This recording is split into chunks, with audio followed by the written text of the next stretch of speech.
başladım artıq. Yavaş-yavaş demədim, hətta sürətlə başladım artıq işləməyə. 8 kataloqa direktor oldum. Maşallah. Çünki fikirləşdim ki, mənə o şans verilibsə, mən xarakterinə bələd idim. Bilirdim ki, yəni o şansı dəyərləndirməsəm artıq o mənim əlimdən çıxacaq. Mənim artıq həyatım ondan da getdi.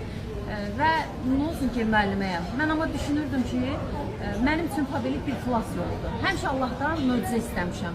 Pabilik mənə möcüzə kimi gətirdi. 8 kataloqa direktor oldum, hətta gözləmədiyim anda, çünki sürətli işləmişdim deyə, heç bir belə deyək də, özəlliklərdən o qədər də məlumatım yox idi. Gecə ilə mənə məlumat gəldi, rəhbərlərindən ki, bəs sən 2 qat qazanmışsan sürətli startı, 2400 manat.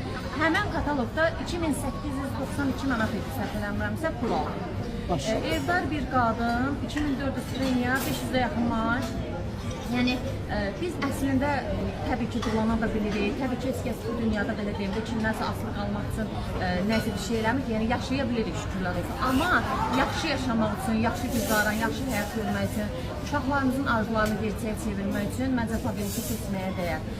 Bura gələndə qızım mənə bir kəlmə söz dedi. Dedi ki, mama, Fidanın maması direktordur, sən nə vaxt direktor olacaqsan? O sözdən sonra mən həqiqətən də nəfəs almadan işlədim. İlk maaşıma da uşaqlarıma həsəs bilib skuter almışam. Çünki mənim ən böyük arzum olub. Özdə biri yox, ikisini almışam ki, ürəyim rahat olsun. O mənim ilk uğurum oldu. O skuter